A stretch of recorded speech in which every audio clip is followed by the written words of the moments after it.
couple small points. Recently met with representatives of the ARS, or Agence Régionale Sanitaire. This falls actually under the Ministry of Health from France. As I've mentioned in the past, I've worked on an MOU for cooperation between the French side and the Dutch side. And so we recently met a delegation that was led by the new regional director, general director, Mrs. Valérie Deneau. She is the regional director for St. Martin, St. Bart's, and Guadeloupe. And as we had discussed in the past, we believe that a structured cooperation between French side and Dutch side in terms of healthcare, providing healthcare to our citizens, is just logical.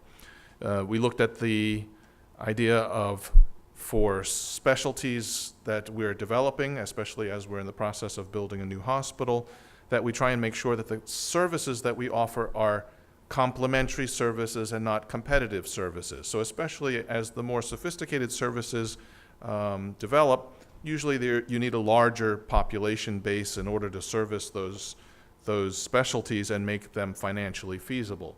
So the idea of a coordination between the French side and Dutch side makes logical sense, where, for example, if the Dutch side's already developed a cardiology department, that the French side would put less emphasis on that and develop an alternate specialty so that it would complement each other rather than compete with each other, all with the idea that between the French side and Dutch side we could better share resources and have to send less people abroad. As you know, we had drafted an MOU that was actually at that time signed by the two hospitals, by ARS, by SZV, and by myself. But then with politics, the document was sent to Paris, never to be seen again.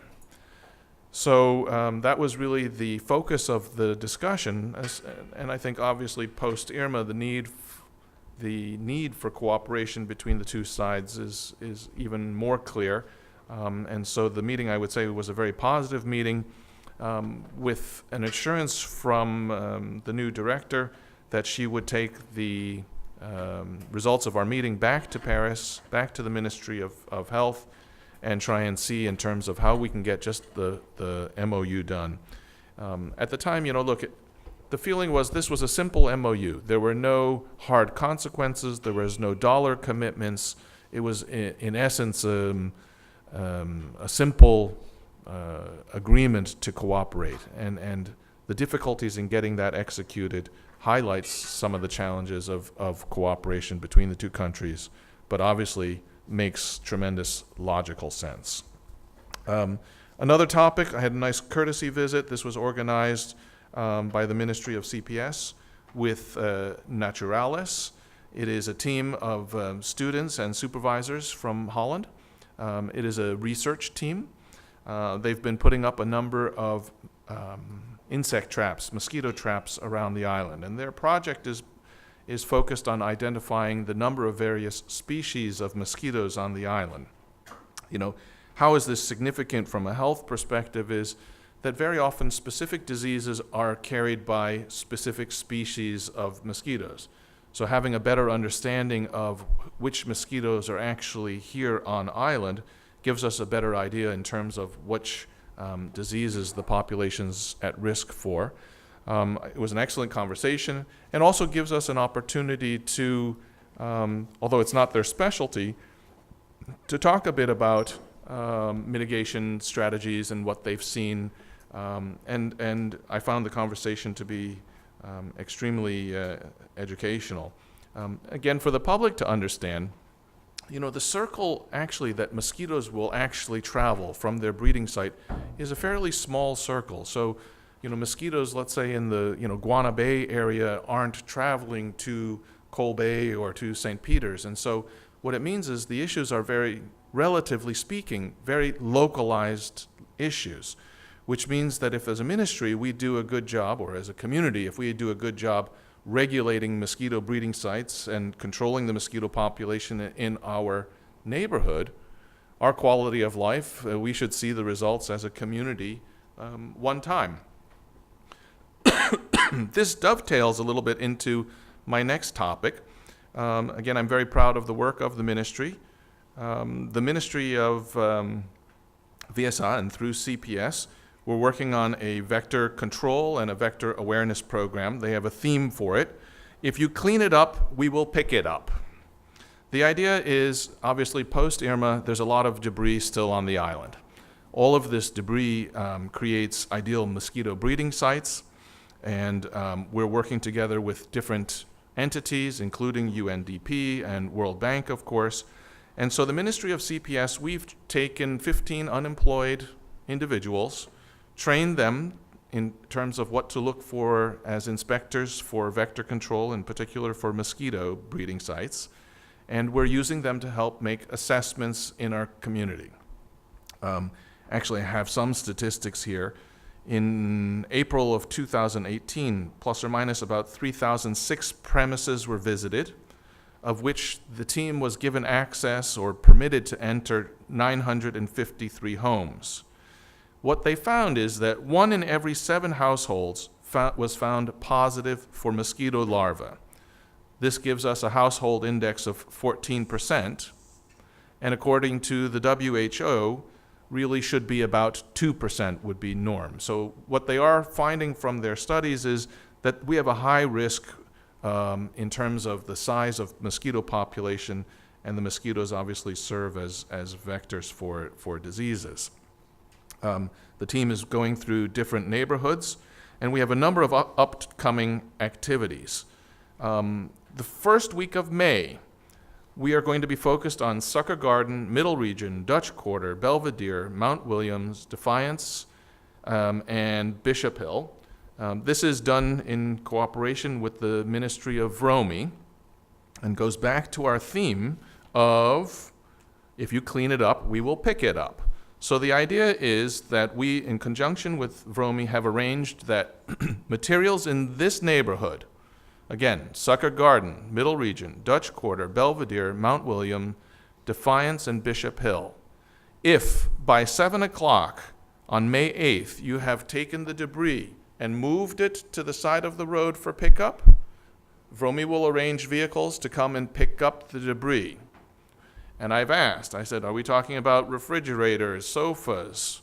They said, whatever you can get on the side of the road by 7 o'clock, we will arrange transportation to have it removed.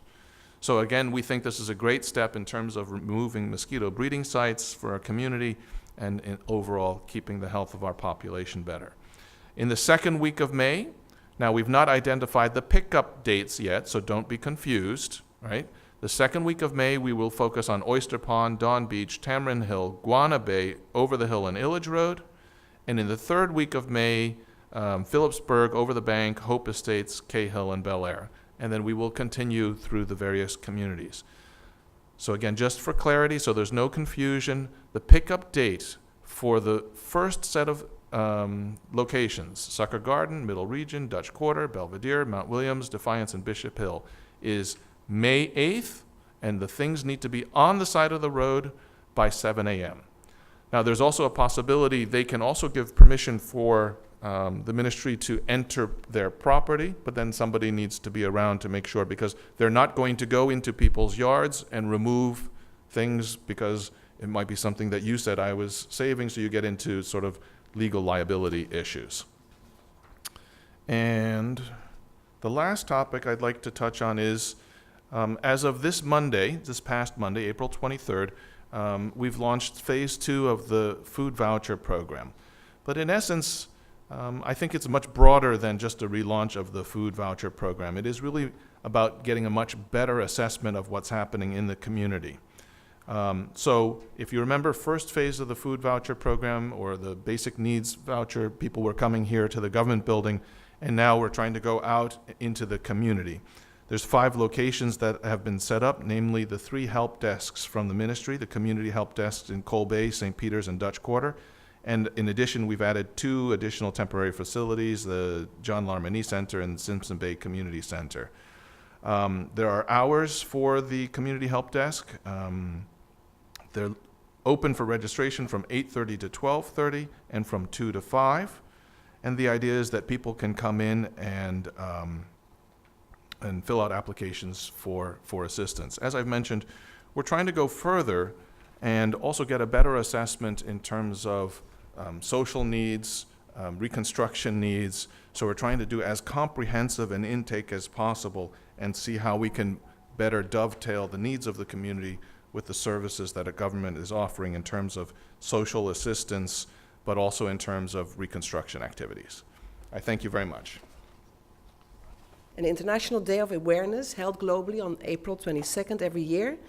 And it's a day to encourage people to be more environmentally friendly, whether that means going out and picking up the rubbish in your surrounding areas, volunteering for a local green project, or pledging to cut out plastic or simply using less energy. While at the play school, Minister Lee and I were able to witness the little ones taking pledges to do their part, and also encouraging us as adults once more that we have to indeed be conscious and be environmental friendly. Minister Lee and I were also invited to make our pledges and leave our handprints on the pledge wall as a usual and visual reminder of our commitments. And as minister, I pledged to encourage the availability of recycling bins and to support agriculture and green gardens in all schools, such as in that play school. We were given a tour of the school's vegetable, herb, and flower gardens, which were donated, planted, and cultivated by parents, the students, and the workers at the school. This school leads by example as it actively displays sustainable behavior and seeks new ways to be better stewards of our environment. It sets the right tone from the little ones from 0 to 4 years old, and that's wonderful. It was a wonderful visit, and I therefore would like to commend the owner of the play school, Agnes Kapoor, and all the teachers involved. I would also therefore like to highlight once more that the theme of this year's Earth Day was to end plastic pollution. I believe that we've highlighted some of the good initiatives already undertaken by some of the businesses. And so I would also like to take a moment to encourage from this platform that we as an island intensify the safeguarding of our islands and future generations. In addition to that, some various updates related to the ministry. First of all, I am very encouraged that efforts are currently undertaken to formalize and officially install the Sint Maarten National Commission for UNESCO. Names have been submitted to the governor upon the recommendation of the UNESCO Secretary General, Marcellia Henry, and once made official, the first meeting will be immediately called to activate, to start consultations, and to ensure that we indeed contribute to achieving the objectives of UNESCO through the fields of education, natural sciences, the social sciences, culture, communication and information, and also even, of course, matters related to youth and sport. Though officially signed off in 2013, the Commission was never really activated, even though the ordinance or the national decree was activated, it didn't follow through indeed appointment of the respective members. The Commission will comprise of the Minister of Chairperson, the Secretary General of the Ministry of Education, Culture, Youth and Sport as a Deputy Chair. The Head of Foreign Relations Department should be involved as well, and experts have been approached with knowledge and demonstrable experience in the fields of culture, education, natural or social sciences, media and communication. A representative of youth will also be selected, and the members are appointed for 3 years. The Commission will serve as an opportunity to align with regional and international commissions to share best practices to further Sint Maarten's position in our region and internationally.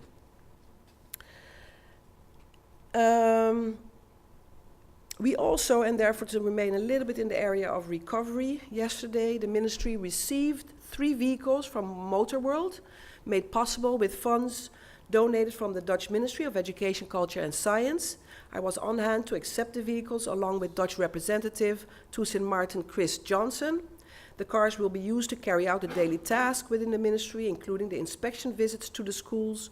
And of course, there are 3 vehicles, and the majority of the cars will be to strengthen the inspectorate in their responsibility to indeed observe matters related to compulsory education and the performance and the inspections of the students in schools.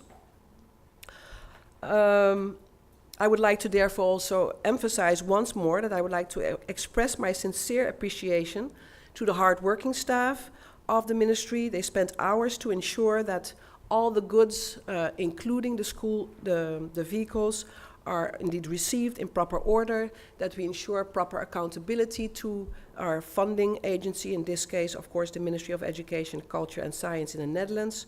And as I said, I would like to commend them for their dedication. During the visit at the representative of the Netherlands, I was also able, for instance, with Mr. Johnson, to discuss indeed the progress made with various repairs and sports facilities and monuments, and as well as to share indeed the concerns of the extensive work that is still ahead of us. Overall, therefore, in terms of recovery, I'm very happy to announce that the advices that were prepared for some of the required repairs for some of the schools have been approved by the Council of Ministers yesterday, to ensure that the advance payments of insurance disbursement funds can indeed be made available to a variety of schools, and that they can begin their emergency repairs to ensure proper preparation of the hurricane season ahead. The scope of work, of course, will focus on the parameters of the school and will include repairs of doors, of windows, electrical work, and the roofs first. A final report will be expected back from the schools in 3 months following the completion of the work. The funds will be made available to the first 2 sets, Foundation for Secondary Education, SWOBE, in the amount of $233,000. Funds available for the Seventh-day Adventist School, $288,000 by means of an incidental subsidy, and also funds for the Catholic School Board, SCOS, for the Sister Marie-Laurent School and St. Dominic schools. 2 sets of funds in a total of 400,000 plus. Related to the recovery, in addition to that, I'm also happy to announce that the 8 students that were selected for the building construction training program in Trinidad are now scheduled to leave for Trinidad on May 5th. These students were selected based on a recruitment drive held in collaboration with VSA. The selection process included an intake interview, submission of required documents, and a placement exam. The students will leave with Caribbean Airline from St. Martin's Strait to Trinidad, and I know and have been informed that they will be picked up by the project coordinator of the MIC and his support team. The program is a 6-month training program, and students are scheduled to return to St. Martin on October 31st. 4 students will be training in the area of electrical installation, 1 in carpentry, 1 student in plumbing, and 2 students will be taking the general building construction course. Depending on their performance, the students will receive either a certification from the MIC Institute of Technology, which is accredited, or they will receive the Caribbean Vocational Qualification, level 1 or 2. In the coming weeks, the Division of Study Financing will be contacting businesses in an attempt to secure employment or internships for these students upon their return from Trinidad. I was also asked to give a little bit of a highlight of the fact that indeed we are challenged with our funds, and the Division of Study Financing has processed all requests for summer courses funding. But while a number of requests indeed were granted, unfortunately, due to the severe budgetary challenges and liquidity shortages, not all requests for summer courses can be approved. The requests were evaluated and prioritized based on the following criteria. Are the courses mandatory based on the policy of the school or the curriculum of the study program? And or are the courses required to graduate within the next 6 months? It is important to note that due to the recent cyber attacks to the government's IT system, which limited the functioning of government, payments might be indeed and will be slightly delayed. What can I further highlight for the members of the press? I was also very happy to indeed receive and ensure the availability of the study financing ordinance to the Council of Ministers agenda. and it has been approved. It was a long overdue draft legislation, and I'm even looking it up to highlight some of the matters. One moment. Even kijken. Yeah, it is actually indeed the first legislation since 10-10-10 produced by the Ministry of Education, Culture, Youth and Sport. At present, we are still indeed using the Island Ordinance of Study Financing and the Study Financing Implementation Decision, which is completely actually outdated and reflects discrepancies in our policies. The new legislation will cover all aspects of applying for, receiving, and paying back of study financing. And the overall goal of this ordinance is to regulate the current execution practices with the main objective, as always, to being able to afford young talented Sint Maarteners the opportunity to pursue professional development and career opportunities in the areas of study, which may be beneficial to Sint Maarten. Highlights of the newly amended ordinance that will find its way to an intense, I'm sure it's going to be an intense debate in Parliament, are matters related to the incentives to stimulate the return of graduates, the importance of parental contributions, matters related to exceptions and eligibility of regulations, matters of suspension and termination of study financing grant, and so on.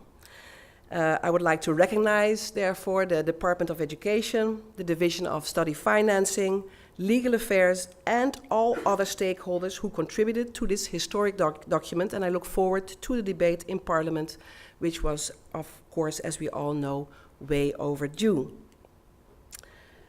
Another area of recovery is related to monuments. With the assistance of the Ministry of Education, Culture and Science in the Netherlands once more, the Department of Culture hosted the agricultural conservationist Nanette de Jong for 12 days from April 8th to April 20th. The primary goal of the visit was to offer technical assistance in a policy advisory capacity in the field of cultural heritage and to offer support for the staff of the Department of Culture. The visit engaged in a thorough familiarization process with regards to Sint Maarten monuments, where Mrs. de Jong, guided by Monument Council member Alfonso Blijden, archaeologist Jay Havisser, senior policy advisor Daphne Thomas, and department head Clara Reyes, did a walk through in and around Philipsburg area to revisit, update, and assess the current status of our various monuments, which we know have also been affected and impacted by Hurricanes Irma. The group visited locations such as the Salt Factory, Fort Amsterdam, the Vineyard Building, amongst others. And Ms. de Jong was able to engage in conversation with monument homeowners from the Watkins House, the Flan House, and the Vineyard Building. The families graciously allowed the teams access to inside of the monument home to gain deeper appreciation and understanding of the architectural periods. Ms. Young was quoted as saying that she was impressed by the monuments and historic buildings in Philipsburg, excited that some even had still the original interior. The team used the ministry's resilience plan as a blueprint for recovery, and plans are being discussed on how Philipsburg can be marketed as a cultural and arts capital, taking Mrs. de Jong's advice into consideration that indeed Philipsburg can be seen as an economic value and that also cultural heritage and monuments should indeed be considered for repairs, for future developments, and for opportunity. I would like to thank Mrs. de Jong for her visit. We have been able to establish good partnerships, and through that I'm sure that she is able to return, as this was first an introduction meeting. We await her report and then can indeed further decide on which issues she's able to further assist. Now, finally, I have been able, of course, also to attend some of the events of our beautiful carnival season. And I must say I'm very impressed, especially with the musical talent that has been displayed, not only during our youth extravaganza that unfortunately got ended earlier due to the GB outage, but I'm sure that we're going to have opportunity for an encore in the days ahead. But also last night with our so-called Rumble, I think we should be proud with the accomplishments and achievements of not only King Verse, but also Kenyo. It was wonderful, and I hope that everybody will continue to participate and enjoy the carnival season, as it will further intensify with the events and Juve and the parades ahead. Thank you so much, and those are my contributions. I'm there and available for further questions. Yeah?